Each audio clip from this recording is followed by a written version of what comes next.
Zelenskiy AQShni Checheniston rahbarini qo'lga olishga chaqirdi. Rossiya bilan o'ynashmang, Medvedev AQShga javob qaytardi. AQSh Venesuela uchun 3 bosqichli reja ishlab chiqdi. Ramzan Qodirov uni qo'lga olishga chaqirgan Zelenskiyga javob qaytardi.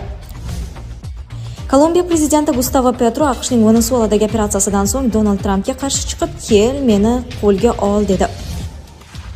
Putin Ukrainada muqaddas topshiriqni bajargan askarlar bilan Rojdestvoni nishonladi.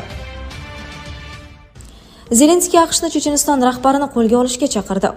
Ukraina prezidenti Zelenskiy xalqaro hamjamiyatni keskin bayonot bilan hayratda qoldirdi. U AQSh tomonidan Venesuela yetakchisi Nikolas Maduroga qarshi amalga oshirilgan maxsus operatsiyaga ishora qilib, xuddi shunday harbiy amaliy ssenariy Rossiya hududida joylashgan Checheniston rahbari Qodirovga nisbatan ham qo'llanilishi mumkinligini ta'kidladi. Zelenskiyga ko'ra, Qodirov Ukrainaga qarshi urushda bevosita ishtirok etib, tinch aholiga qarshi zo'ravonliklarni ochiq qo'llab-quvvatlab kelmoqda. Ukraina rahbari bayonotida agar xalqaro huquq mexanizmlari samara bermasa, g'arb davlatlari kuch ishlatish variantini ham istisno qilmasligi kerakligini urg'ulagan. Uning fikricha, ayrim siyosiy figuralar faqat kuch orqali to'xtatiladi va Venesueladagi tajriba buni amalda isbotlagan. Zelenskiy bu kabi amaliyotlar Rossiya ichkarisida ham siyosiy va psixologik bosimni kuchaytirib, Kremlning urushni davom ettirish imkoniyatlarini cheklashini aytgan. Mazkur chiqish Moskva uchun bevosita signal sifatida baholanmoqda, chunki Qodirov Rossiya prezidenti Vladimir Putinning eng sodiq ittifoqchilaridan biri hisoblanadi. Tahlilchilarga ko'ra, Zelenskiyning bu chaqirig'i nafaqat Qodirov shaxsiga, balki Rossiya ichidagi kuch manzaralariga ham qaratilgan.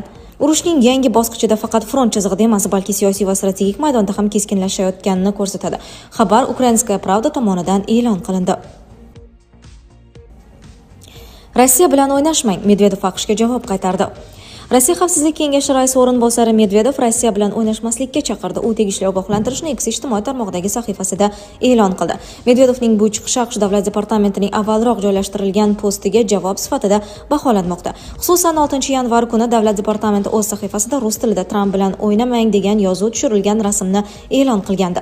Postga prezident Tramp o'z ishining ustasi, bilmasmidingiz, endi bilasiz degan izoh bilan ilova qilingan. Mazkur xabar Trampning Venesueladagi harbiy operatsiyasini kuzatayotgan paytda olingan surati bilan birga joylangan. Ingliz tilidagi matnda esa g'arbiy yarim shar endi AQSh manfaatlari doirasiga kirishi ta'kidlangan. Bunga javoban Medvedev ingliz va rus tillarida post e'lon qildi. Biroq har ikkala xabar mazmunan bir-birini takrorlaydi. Postlarda xaloskor Masih ibodatxonasi fonida Rossiya bilan o'ynashmang degan yozuv aks etgan. Shuningdek, Rossiya Xavfsizlik kengashi raisi o'rinbosari izoh tariqasida rus dunyosini pravoslav Rojdestvo bayrami bilan tabriklagan. AQSh Venesuela uchun 3 bosqichli reja ishlab chiqdi.